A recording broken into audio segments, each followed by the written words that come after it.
آپ ساس سے اگر پوچھیں نا کہ آئیڈیل داماد کون سا ہوتا ہے،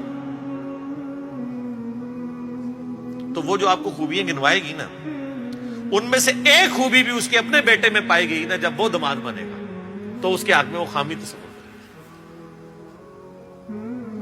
کیونکہ وہ جتنی خوبیاں بتا رہی ہوگی وہ اپنے ریفرنس سے بتا رہی ہوگی نا.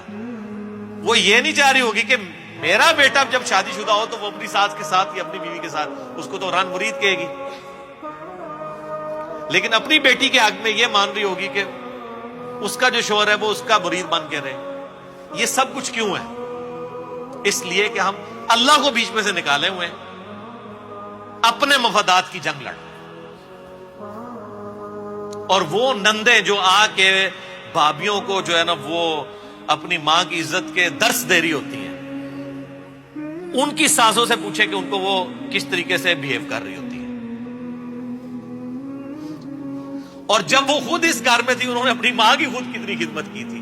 تم لوگوں نے اپنی ماں کی خدمت خود نہیں کی ہے، اور اب تم یہ ایکسپیکٹ کر رہی ہو کہ تمہاری بھابیاں جو ہیں وہ تمہاری ماں کی وہ خدمت کریں جو تم نے بھی نہیں کی بھی. نہ خود کی اپنی ماں کی خدمت، نہ آپ جہاں کہیں یہی ہو وہاں پہ خدمت کر پا رہی ہو. سب کہانی چل رہی ہے، صرف مولوی نہیں کہانی کرا رہے، پورا معاشرے کہانی سے چل رہا ہے. مجھے اشفاق صاحب کی بات یاد آ گئی. خیر ہمیں تو اس ازمائش سے نہیں گزرنا پڑا، میری تو کوئی سسٹم نہیں ہے، لیکن جو بہنوں والے ہیں نا ان کی اس طرح کی فیڈ بیک ملتی ہے. تو وہ اشفاق صاحب کہتے ہیں یہ نند کوئی ایسی لانتی چیز ہے، یہ میرے الفاظ نہیں ہے، اس کو کسی نے گھاٹنا نہیں ہے. تو وہ کیونکہ وہ معاشرے کے اوپر کافی گہری نظر رکھتے تھے نا، تو اس طرح کی فیڈ بیک ملتی رہتی تھی. تو اللہ فرماتا ہے جو اللہ پر یوم آخرت پہ ایمان رکھتا ہے نا اس کو تو میں کر رہا ہوں نصیحت. ذالکم ازکا لہم، اسی میں ہے تمہارے لیے پاکیزگی و اطہر اور ستھرائی.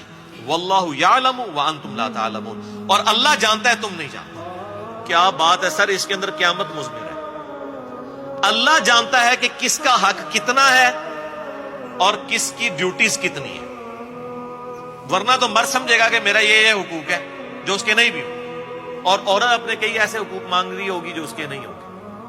تو اللہ تعالیٰ ہمارا چونکہ میں نے تمہیں پیدا کیا ہے، مجھے پتا ہے کہ کس کی لمٹس کتنی ہیں، کس کی لمٹس کتنی ہیں، کس کو کتنا حق دینا ہے، کس کو کتنا دینا ہے. اب یہ اللہ نے جب طے کر دیا نا الرجال قوامون علی النساء، مردوں کو اللہ نے عورتوں پہ حاکم بنا دیا. حاکم سے بات یہ نہیں کہ ان کی مار کٹائی کریں گے، مراد یہ کہ ایک خاندانی سسٹم میں جب ادارہ وجود میں آئے گا اس کا ہیڈ مرد ہوگا.